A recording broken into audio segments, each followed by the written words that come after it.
Ce samedi 16 septembre 2023, un chroniqueur de C'est à vous sur France 5 a pris la plume sur son compte X, anciennement Twitter, pour partager son écœurement suite au suicide d'un adolescent, harcelé dans son établissement scolaire à Poissy.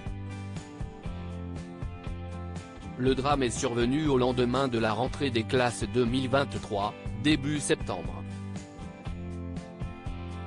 Un adolescent de 15 ans, élève d'un lycée de Poissy dans les Yvelines, s'est donné la mort des suites du harcèlement scolaire dont il était victime depuis plusieurs mois déjà.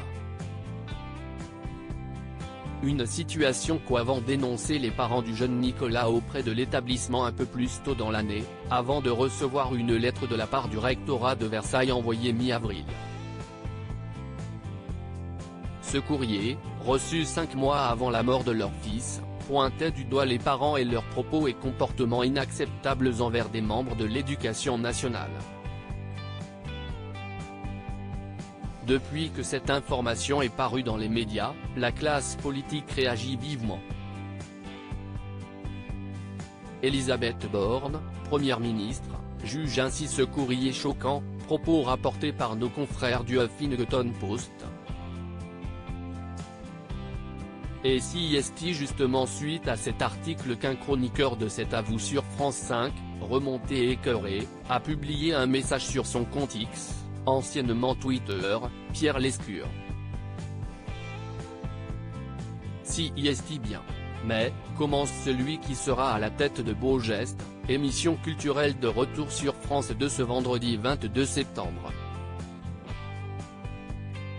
Ce courrier est une telle monstruosité d'irresponsabilité et de suffisance à vomir, que personne ne comprendrait que de graves sanctions ne soient pas rapidement annoncées, continue le spécialiste du cinéma et complice d'Anne-Elisabeth Lemoine.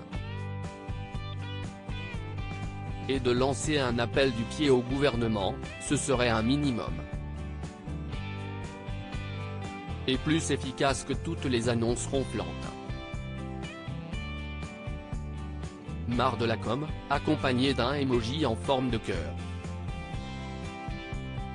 De son côté, Gabriel Attal, ministre de l'Éducation depuis le remaniement, a lui aussi pris la parole ce samedi 16 septembre 2023 face à la presse, qualifiant notamment le courrier du rectorat de Versailles de honte.